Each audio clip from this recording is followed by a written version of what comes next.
Good morning, everyone. Today, we'll be analyzing the significant financial, employment, and inflation market impacts of President Trump's updated tariff policies as of April 5, 2025. Over the past few months, we've seen a notable evolution in these policies, particularly affecting our trade relationships with key partners like Canada, Mexico, and China. As outlined in the White House fact sheet from February 1st, President Trump initially imposed tariffs of 25% on the majority of goods from Canada and Mexico, with a 10% tariff on Canadian energy imports. Simultaneously, a 10% tariff was applied to Chinese goods, which was subsequently increased to 20% by March 4th. More recently, on April 2nd, a new layer of tariffs was announced, detailed in another White House fact sheet. Effective today, April 5th, a universal 10% tariff now applies to all imports.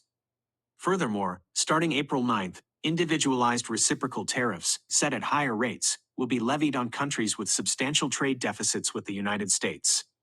It's important to note that Canada and Mexico are excluded from these higher reciprocal tariffs, though the initial tariffs on their non-USMCA goods remain. China, however, faces an additional 34% reciprocal tariff, creating a complex and evolving tariff landscape. Let's now delve into the specific impacts these policies are having and are projected to have. The implementation of these tariffs is expected to exert a considerable influence on the trajectory of U.S. economic growth. The Organization for Economic Cooperation and Development, or OECD, has already revised its projections downwards, now anticipating U.S. GDP growth to fall to 2.2% in 2025 and further to 1.6% in 2026. This represents a significant reduction from their earlier forecasts, with trade policy uncertainty being a primary driver of this revision, as reported by CNBC. Nomura Securities offers an even more pessimistic outlook, predicting a more pronounced contraction in growth, with their 2025 GDP growth forecast standing at just 0.6%. This stark figure underscores the potential severity of the new levies, as highlighted by Bloomberg. Adding to these concerns, the Atlanta Federal Reserve Bank's GDP now forecast for the first quarter of 2025 has plummeted to minus 2.4%, raising a red flag regarding a potential recession, as discussed by Axios. The financial markets have already reacted sharply to these developments. On April 3, 2025, the S&P 500 experienced a significant downturn, dropping by 4.8%. This marked the largest single-day decline since the tumultuous period of the 2020 COVID pandemic, a point noted in various financial news outlets, including reports on the 2025 U.S. trade war. This table provides a clear comparison between baseline GDP growth expectations and the projected growth rates under the current tariff regime. As you can see, the range of projections indicates a substantial downward revision for both 2025 and 2026, directly attributed to the implementation of these tariffs. Turning our attention to the labor market, the impact of these tariffs presents a somewhat paradoxical picture, with potential job losses likely to outweigh any gains. Analysis from the Peterson Institute for International Economics suggests a net loss of approximately 732,000 jobs by the end of 2025 in a scenario where trading partners retaliate strongly. This job reduction is expected to be concentrated in industries heavily reliant on imported goods, such as the automotive, technology, and retail sectors, as detailed by PBS NewsHour. Certain regions of the United States are particularly vulnerable due to retaliatory tariffs imposed by Canada and Mexico. States with significant export-oriented industries, such as Texas, Ohio, and Maine, are anticipated to experience job losses. For example, Ohio's substantial $5 billion in auto and metal exports to Canada are now at risk, potentially impacting employment within the state's manufacturing sector, again according to the PBS NewsHour analysis. This table illustrates the anticipated uneven impact across different industries between 2025 and 2027.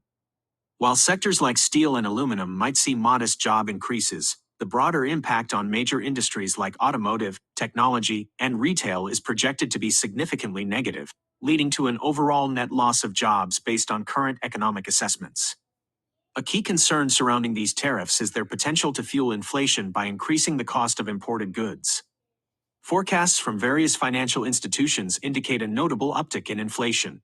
Nomura Securities, for instance, predicts underlying inflation to climb to 4.7%, while Morgan Stanley anticipates a rise to 2.5% for 2025, both representing increases from earlier projections, as reported by CBS News. The Federal Reserve has also acknowledged these inflationary pressures, raising its own inflation forecast for 2025 to 2.7%, reflecting concerns about the broader impact of higher prices, according to The Guardian. This anticipated increase is largely due to businesses passing on the added costs from tariffs to consumers.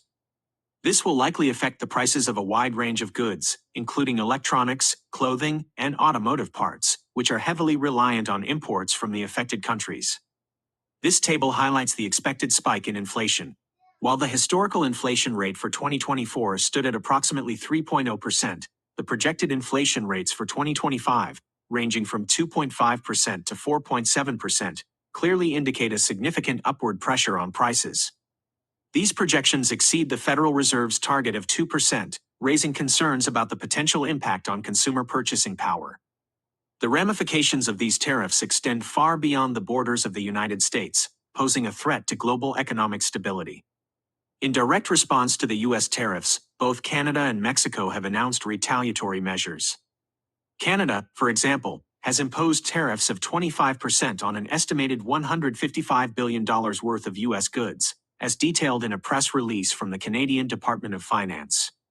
Similarly, China has vowed to implement countermeasures, escalating the possibility of a full-blown trade war, a scenario that has sparked concerns worldwide, as reported by Reuters. The International Monetary Fund, or IMF, has cautioned that these escalating tariffs could significantly dampen global economic growth, particularly impacting economies that are heavily reliant on exports. The OECD has also revised its global growth forecast downwards to 3.1% for 2025, citing the impact of these trade tensions, as mentioned by CNBC. This table provides an overview of the anticipated global economic disruption. Regions like Canada, Mexico, and China are expected to experience a severe impact, with GDP declines potentially exceeding 1%. Major economies such as Europe and Japan are projected to face a moderate impact with GDP declines around 0.5%, while the rest of the world is expected to see a milder, though still present, effect on their economic growth. These projections underscore the interconnectedness of the global economy and the far-reaching consequences of these tariff policies. In conclusion, President Trump's updated tariff policies are predicated on the goals of reducing the U.S. trade deficit and strengthening domestic industries, with the potential to generate revenue through the tariffs themselves. However, our analysis indicates that these potential rewards come at substantial costs. We are seeing projections of reduced GDP growth, an anticipated net loss of jobs across key sectors, and a significant rise in inflation, which will directly impact consumers. The long-term consequences of these tariffs will largely depend on whether they serve as a catalyst for renewed trade negotiations or lead to a further escalation of global trade tensions. Based on the data available as of today, April 5, 2025, the evidence suggests that the economic harm resulting from these tariffs is likely to outweigh any potential benefits.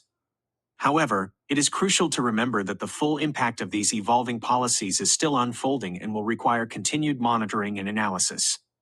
Thank you for your time.